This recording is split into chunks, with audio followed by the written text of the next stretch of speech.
Assalamualaikum warahmatullahi wabarakatuh. Perkenalkan, nama saya Gilang Ramadan, MPM 206610630, kelas 2D Penjelasan History Aware. Kali ini saya akan mempresentasikan mata kuliah bola voli lanjutan. Materi yang saya akan mempresentasikan yaitu tentang materi bab 2, yaitu peserta.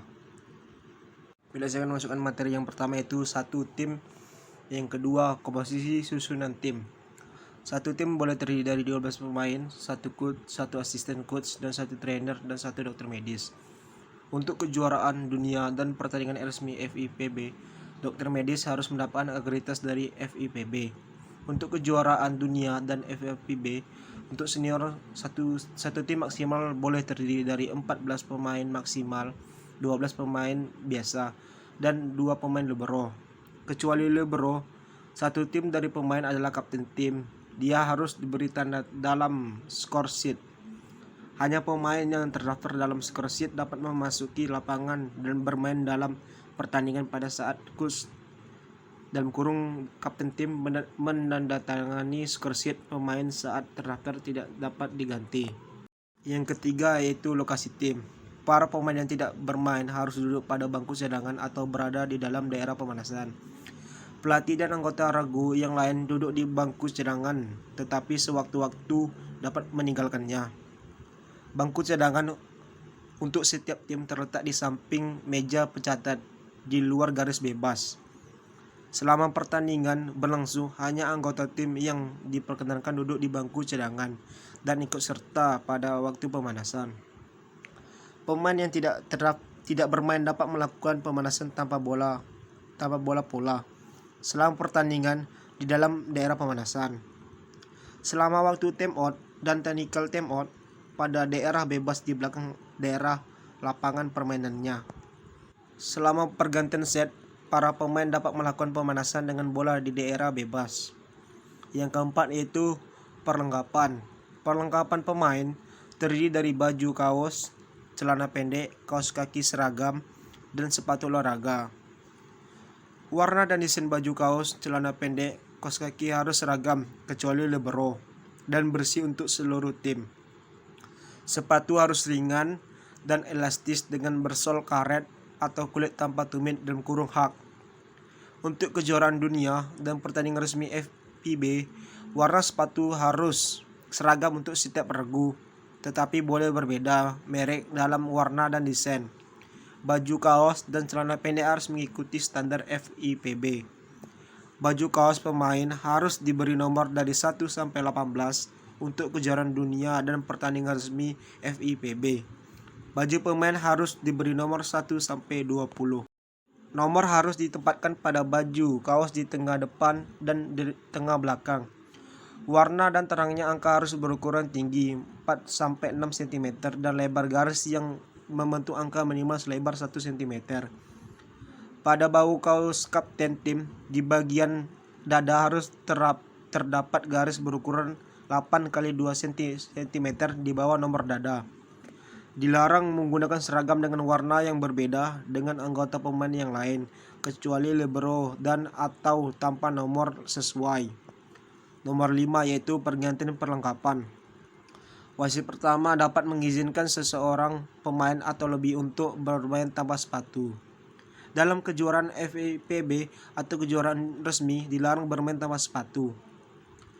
Mengganti seragam yang basah di antara set atau setelah pergantian asal warna dan nomor seragam yang baru sama. Dapat memakai training suit di acara cuaca dingin. Asal saja warna dan desain untuk seluruh tim kecuali libero berseragam dan bernomor sesuai peraturan. Nomor 6. Benda-benda terlarang. Dilarang memakai benda-benda yang dapat menyebabkan cedera atau memberikan keuntungan semu bagi pemain. Pemain dapat memakai kacamata atau lensa kotak atas resiko mereka sendiri. Yang ketujuh, pemimpin tim. Kapten tim dan coach mereka berdua bertanggung jawab atas kelakuan dan disiplin anggota timnya. Libero tidak boleh sebagai kapten tim. Nomor 8 yaitu kapten tim. Sebelum pertandingan, kapten tim menandatangani score sheet dan mewakili timnya dalam undian.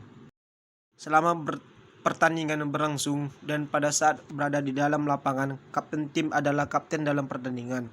Pada saat kapten tidak berada di lapangan tetapi bukan libero, untuk berfungsi sebagai kapten dalam permainan. Kapten dalam permainan tetap memiliki tanggung jawab sampai pada saat bola keluar lapangan. Hanya kapten dalam permainan mempunyai hak bicara kepada wasit untuk menanyakan keterangan mengenai penerapan atau interpretasi dari peraturan dan juga memiliki temannya untuk mengajukan pertanyaan. Jika kapten dalam permainan tidak setuju dengan penjelasan dari wasit pertama, bahwa dia akan menggunakan hak untuk mencatat protes resmi dalam scoresheet pada akhir pertandingan. Contohnya, mohon izin, yang pertama itu untuk mengganti sebagai atau seluruh perlengkapan. Yang kedua, untuk memverifikasikan posisi dari regunya. Yang ketiga, untuk memeriksa lantai, net, bola, dan lain-lain. Untuk mengajukan permintaan time out dan pergantian pemain jika coach sedang berhalangan. Pada akhir pertandingan, kapten tim berterima kasih kepada wasit dan menandatangani scoresheet untuk mengesahkan hasil pertandingan.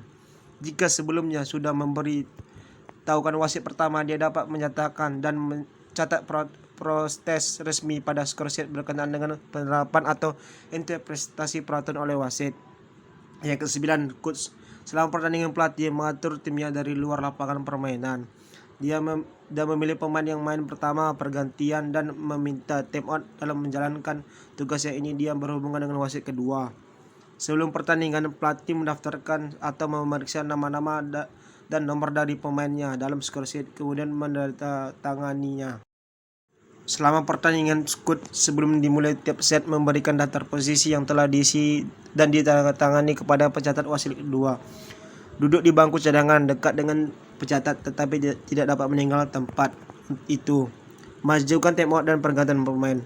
Sama seperti anggota tim lainnya, coach dapat memberikan instruksi kepada pemain di dalam lapangan.